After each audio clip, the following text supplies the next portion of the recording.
When I bought this car, it was missing the condenser at the front,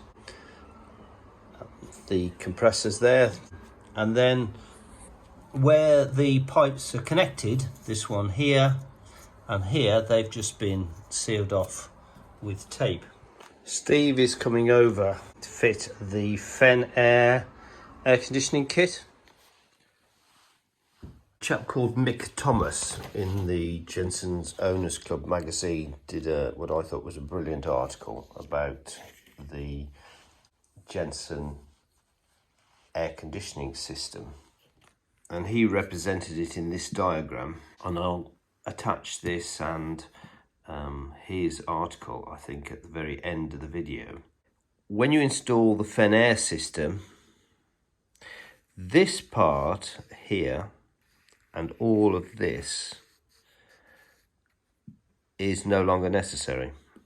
In my case, this vacuum operated actuator didn't work, and the vacuum pipe I've got, I just put in a screw at the end so that it wasn't drawing in accidentally spurious air into this vacuum system that operates the rest of the heating. All this is redundant because you have that thermostatic switch.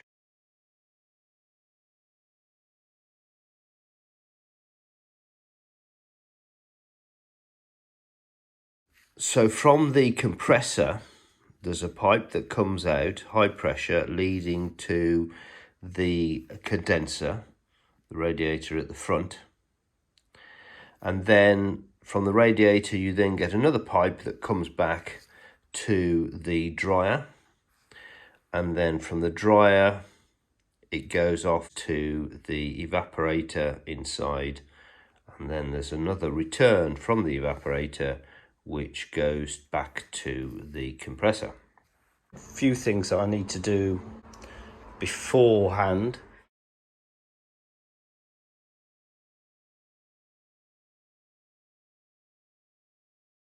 I have to repair a plate at the bottom of the radiator at the front to which the condenser is mounted at the bottom, and that's on the passenger side there. And the other thing I need to do is to flush out the evaporator, which is the one in the cabin. What I don't know, because the pipe work's not there, is whether or not there's a leak in the evaporator, and I'm hoping there isn't.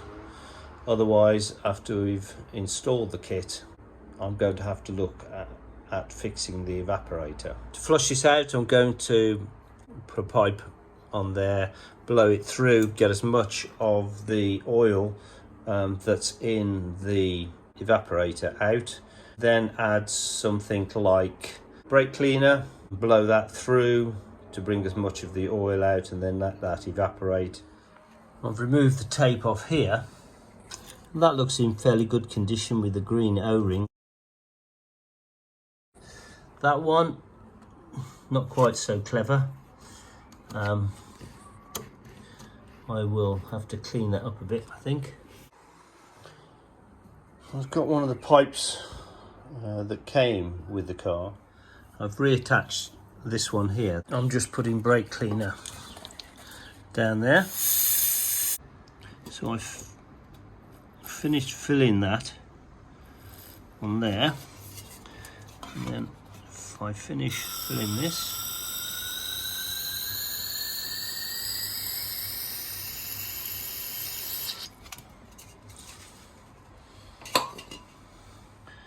I'll attach the pipe and blow it through. I've only had to do it finger tight to get a seal.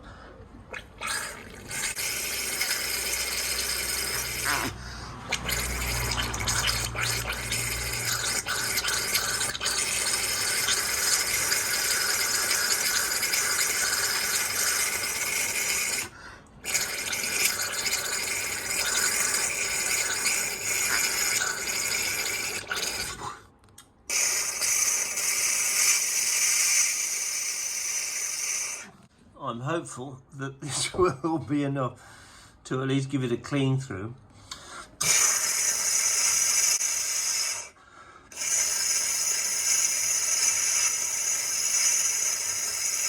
Need to leave it for a day or so to allow it to all evaporate. The other preparation work I can do is remove this expansion valve and remove that connection there. This is a 5/8 nut and I've undone it, but that is supposed to rotate on there. I put some freeing oil. Okay, by holding that it did free itself. This one here is a 15/16 nut. On the expansion valve there's also some flats, and that fits a 5/8, and that worked pretty easily, holding the one steady. Now it's easy enough to undo that nut. So again, just a compression joint.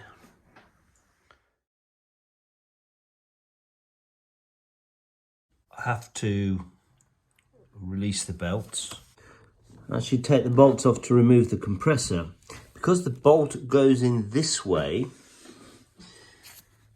and that looks like a captive nut, then the only way to get that bolt out, and there's one on the other side, is to remove this pulley. So that's enough for the two belts to come off, I think. It would have made more sense to have left the belts on while I undid that nut, so there was some pressure to stop this moving.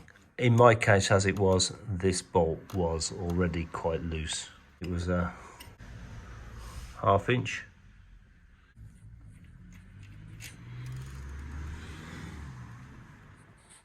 Not that it makes any difference, but you're also missing off here the triangular bit. With that bolt removed, this is supposed to just come off. So I'm going to add some freeing oil and tap it. So with a bit of tapping, the whole thing is now loose.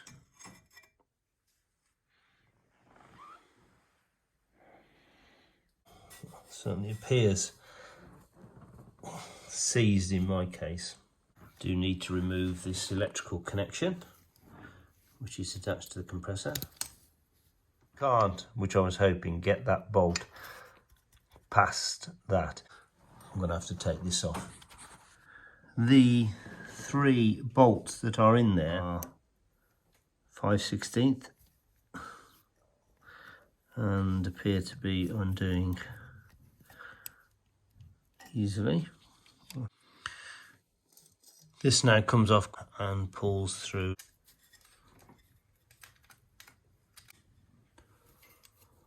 Or not, because I need to disconnect that connector.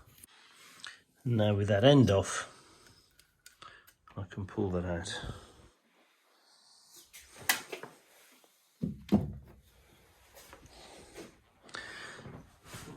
And now I can get easily to these bolts.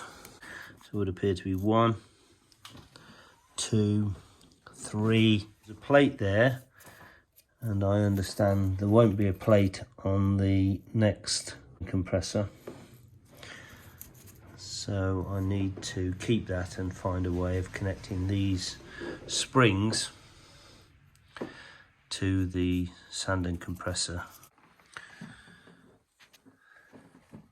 And again, I can't get a ring spanner on there.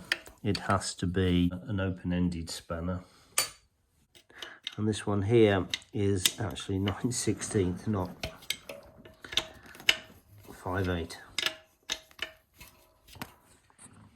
The bracket is held on by a 5/16 bolt with a nut underneath. So you need 2 spanners. And at least in my case, because of this pipe, I can't get that bolt out. With that undone, that one there slides out. This one, the nut has been removed.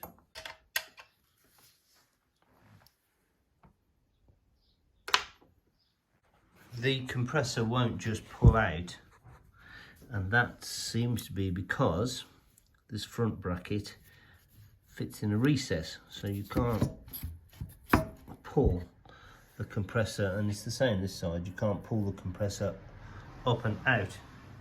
It needs to move back a little bit, and I think the only way to do that is to remove this back bracket, this one here, and I think it's just one attachment point there. So if I remove that, I think that bracket will be released.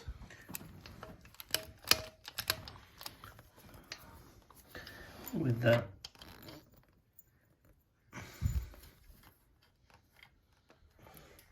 then it does pull back, and I can now remove the compressor. It's really too heavy to do one-handed. So, compressor removed. I'm now ready for Steve to come and fit the Fenair system with me. Something I don't think that I would normally be able to see is the numbers that are there. 4T, 440, HP, and that says 4C 12509. I'm not sure what that means there. Looks like 126. You have to take this bracket off completely, including this idler, which no longer takes part. All that goes. I mentioned that this bracket comes completely off, but also forgot to mention that this back bracket to the old compressor is also removed, and it's no longer necessary. To remove that bracket, there's a bolt here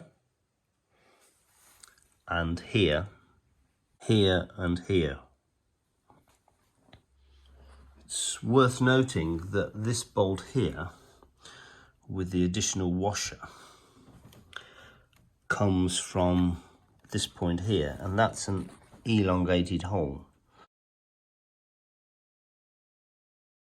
What I didn't appreciate was that when I undid the fourth bolt, this whole unit, including the power steering pump, would drop. So I do need to be careful about that. That's the condenser. And these bespoke brackets Fenair put on. We fitted the condenser at the front. There are two bolts which stick out, and exactly the same on the opposite side. And that takes the mounting for this condenser, which had to go in from the top. You can't put it in from the bottom. On mine, I had to remove this bracket that was supporting the pipe coming from the radiator, and so I just need to reinstall that. And then underneath, I had to put an aluminium plate behind this steel bracket because it had rusted through, and then drill a hole, and the self tapper has gone into the aluminium plate and has effectively sandwiched itself. The only guide I have is that provided on the Martin Roby site about fitting the air conditioning unit. The other thing is that the O-rings have already been installed, and we just need to put some silicone grease on those when installing them, and make sure that when you fit them, everything is perfectly aligned so that you don't pinch that O-ring when you push the two pieces together. And I've got silicone grease, which I'm going to put on each of these rings. You don't need much silicone grease, it's just enough to coat it. And then I'll put those back on each of the connections and put the cap back on. That fits on there loosely, which is fine. But getting to that O-ring is going to be too difficult unless I use a pick. And I don't want to do that because I might damage it. So I'm going to leave that O-ring and just make sure I use silicone grease on the connection point at the other end. Steve has fitted the air conditioning compressor. The bracket goes this side of the mounting point on the compressor. Both washers on this side underneath the head of the bolt, because they appear to be quite thick, and if you had one there and one there, it was getting very close to the pulley and very difficult to install on the other side. Guidance that was on Martin Roby for fitting the air conditioning. It shows there two washers on the one side, but another washer on the nut side. Putting the two washers on the bolt head side and then the nut without a washer on this side produced a much better result. You can see the bracket is installed, one bolt down there which goes through into the block. There's a bolt there which they provide. It's a long bolt that goes through and connects into that captive bolt on that side. That's part of this bracket, and the bracket is also fixed with that bolt there and that bolt there. This bracket here mounts to the head there. It has an oval hole there and an oval hole here, so that it's fully adjustable. As if you do these two bolts up, the one there and the one on this side, if you do those two up tight, then that sets the compressor. Then you can take this angle bracket, bolt it up to the head, and then bolt it across here to this mounting point. I wanted to try and put this bracket on, but all it did was cause a distortion. So we're going to remove it, because all it ever did was help support the old compressor, which is no longer there. The other thing Steve got me to do was to elongate this hole. When he tried to fit it, and there's just a hole there, down there, it normally has a bolt in it. It just wouldn't allow a bolt to go in there. At first we couldn't get the belts back on. Steve said they were 1475 or 1500. Measured this belt, turned out to be 1470 or 1475. Only by removing the adjuster bolt altogether could we get these belts on. But I think if I was buying another pair of spares, and I do have a full set of spares, which are 1470 70. Then I'd buy 1/500, which would allow me to get the belt on without having to take this bolt out. I've got a quick chance to compare. This is the expansion valve. What's different about the new expansion valve is this top joint here is a compression joint, whereas on the old valve it had an O-ring. The fittings at the front are exactly the same, another compression joint. This pipe with the 90-degree bend is screwed into the top of the expansion valve. This pipe goes on the end here, compression joint. They both go around the back of the battery. Thicker pipe here is on top, the thinner pipe is underneath. The thinner pipe will go to the new dryer and connect here. The thick pipe comes round and connects to the bottom fitting, which is marked S, and then the high pressure hose here connects to the top fitting, which is marked D. That high pressure fitting comes off there, in my case over the top of this fuse box, and will connect to the top fitting here on the condenser. Shorter pipe will connect to the bottom fitting on the condenser, and then that will then connect in there to the dryer. So that will be the pipe fittings, and this is the trinary switch. This operates on pressure and will be connected to these 4 wires. I made a brief note of something Pat said on the Jensen's Owners Club site, which was the trinary pressure switch switches on the fans. It starts at 17 bar and stops at 11 bar pressure.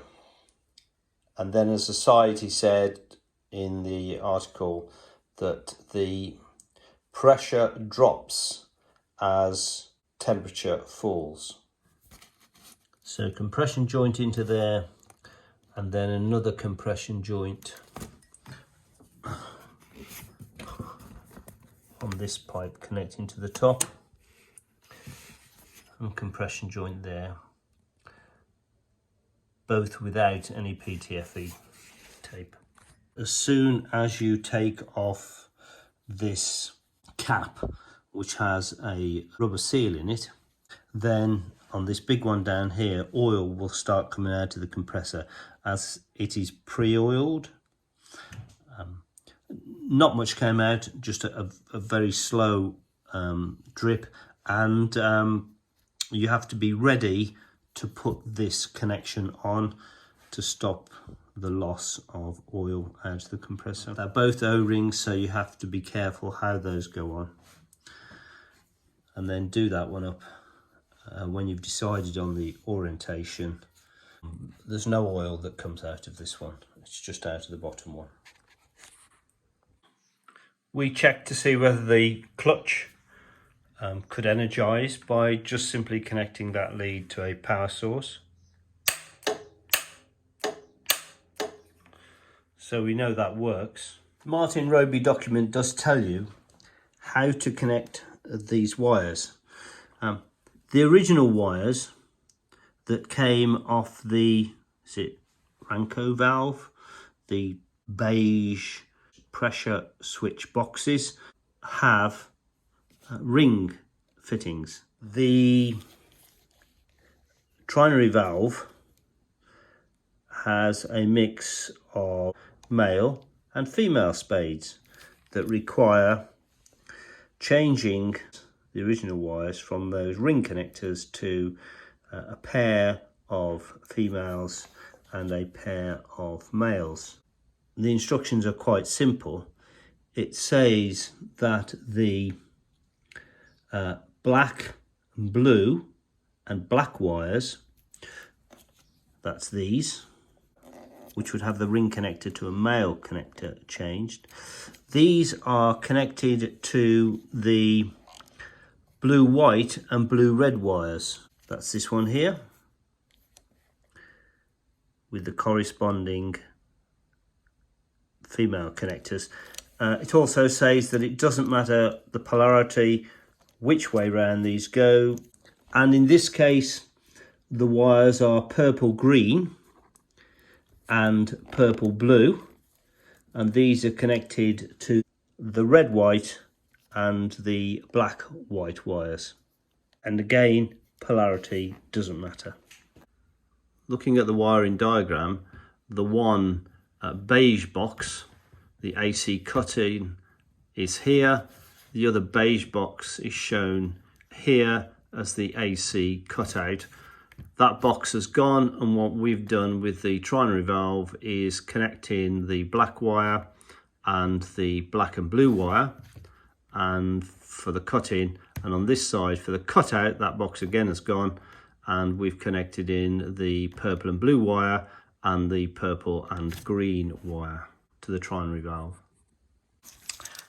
I'm going to install it as close as I can to there. I don't want it to be over or anywhere near the exhaust manifolds on that side. There's a lot going on here generally, so I've decided I'm going to install it here and attach it to the expansion valve. I've cut a slot right the way through my insulation, through the other insulation, until I've come to the back of the heater box. I've undone the nut a little bit so that I can reposition it, and then I'm going to slot this angle piece behind the insulation. So that's it now, slotted behind the insulation, and I've wound it 6 times, I think, up to the flats on that nut, and now I'm winding it round back in that direction. That way it leaves this area here with the nut free, and similarly leaves this area free, so that if I need to do further work here, then I've still got room. This wire is the one that was connected under there to the original temperature sensor, and it does mean that in that location I can still bring the wires across and reach the terminals behind without adding any more wiring in place. So the unit is now there, but Steve left me with one task, which was to install this unit in this location somehow and wrap it round that pipe. I, however, decided that what I would try and do was put the controller here, and I drilled 2 holes and fitted it because that would be easier access, and there was definitely something to attach it to, and then take the pipe all the way down the back and then wrap the final 6-8 inches round there. When I went to the Gaydon gathering, I'd done that and then asked him, and I'd intended to insulate it, but he was of the opinion that that just wouldn't work. It was just too far away from that unit to be successful, and his experience told him that it wasn't going to work. So that's why it's installed there, and I should have done that perhaps in the first place, but I couldn't at that time. It didn't occur to me how to install it in that location. And I can't put it down the side of the battery very easily, where I've seen that on one of the videos that Pat had done, because it's such a big battery. So I've opted to do it that way. This capillary tube that's wrapped around here needs to be insulated. There was some insulation tape that came with the kit. I've lost that. So I'm just going to cut up some insulation that I got from Andy at Apple Yards. So that's what I'm going to wrap around and then finish with some cloth tape. I have some small gauge insulation, which I'm just going to split and add to the rest of that capillary tube as it goes down to that temperature controller. So that's the end result. On this car, when we installed the pipework, this one comes from the evaporator, goes round the back as per all the instructions from Fenair, and into the compressor, and that's the low pressure hose, and you can tell that because it's blue. When we connected the high pressure hose that came off the compressor round here and that went into the condenser at the front, it wouldn't fit. It would screw up, but it wouldn't tighten. Steve has had to get another one from Fenair, a replacement, and I'm going over to his house today for him to fit that and for us to test the system. We left the dryer with the seals on. It's important not to let air to get in there. The other thing I think is worth mentioning, instructions for the compressor tells you to engage it and then turn it over by hand 5+ times. I'm at Steve's now. We fitted the new pipe. It comes out here, has a nice straight connector on there, and this one has done up as it should do. There's a plate just there which Steve had to bend out of the way a little bit because it was impinging on the flats on this. Once that was bent a little bit, then that did up quite nicely. And then it's a question now of putting these on the dryer, and then Steve's going to pressure test.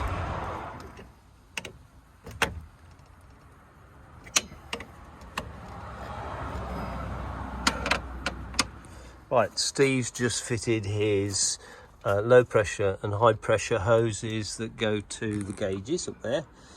What pressure are we going up to, Steve? 100 psi. So this is where we find out whether or not the evaporator is damaged and has got a hole in it. Unfortunately, these are going down. I'm hoping it's one of these two here, which are just effectively compression joints. You get a bubble if you want. Do it again. Oh yeah. So that's right. Satisfying. So I think what we're saying is I didn't clean that well enough to do a good joint.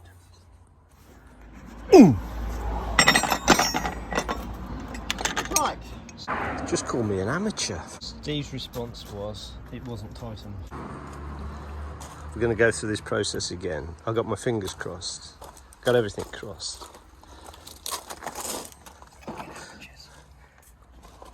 Well, it doesn't look to be leaking now. And why is that? Because you did it up tight. This is why most people leave them to me to get on with, because they don't So now we've established that I'm an amateur, we're going to vacuum it.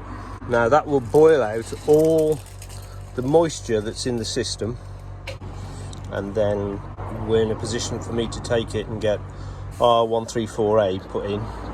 So that was full vacuum for 5 minutes.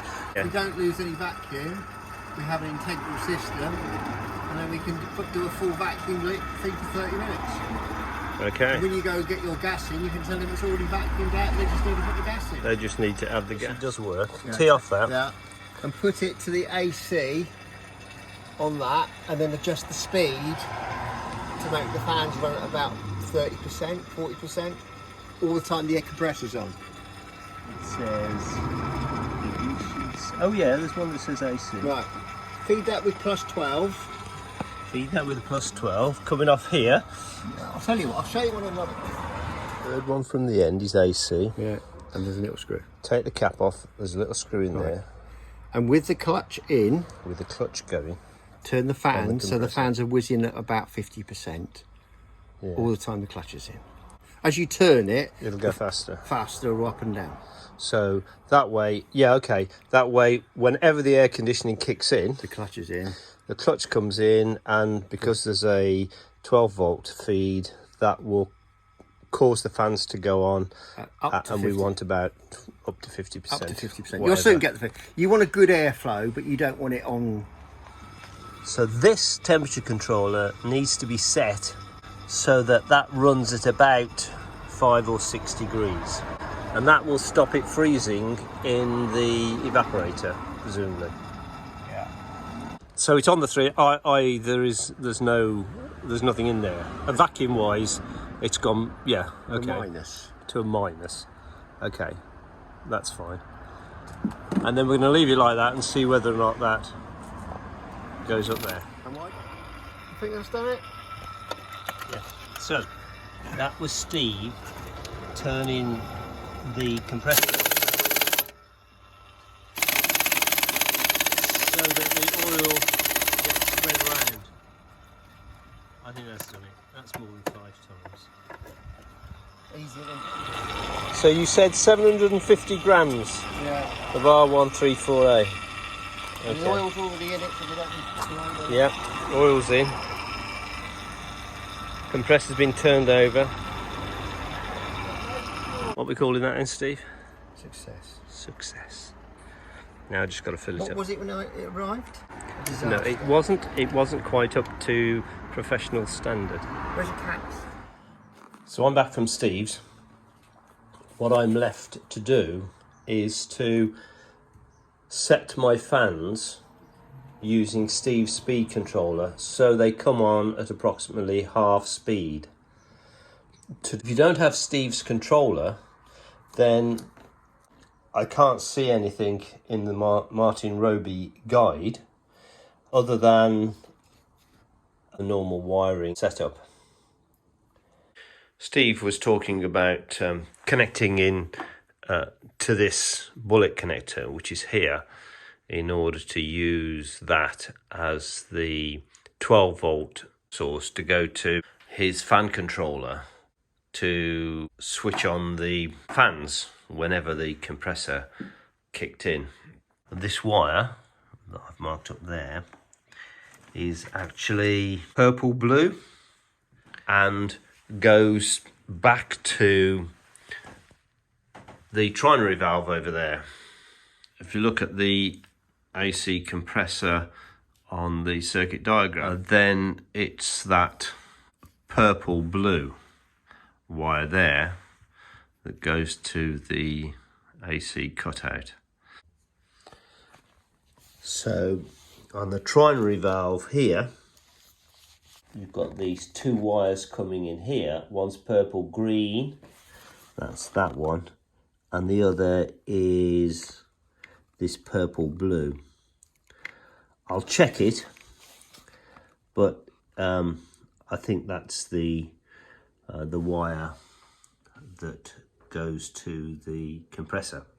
If that's the case, I can make the connection here down to Steve's fan controller. So I've connected into the blue-purple wire, and if I now connect at that point there, yeah, that's definitely the one. So I'm going to tee in here. Looking at Steve's controller, number 6 there is the AC, the air conditioning, which corresponds to that third one in here. So I'll connect into that one, and that then will mean the fan will kick in, and I need to remove that grommet there to make an adjustment to make sure the fans will run at about 50%. I've taken the old female spade connector off and put a larger one on, joined the two together. It's only a sensor wire, although it takes 12 volts. It's now connected to that AC in. I will simply test this by connecting that directly to power from the battery. It's disconnected from here, so it won't affect the clutch, and that way I can set the fan speed independently before connecting up the clutch operating side.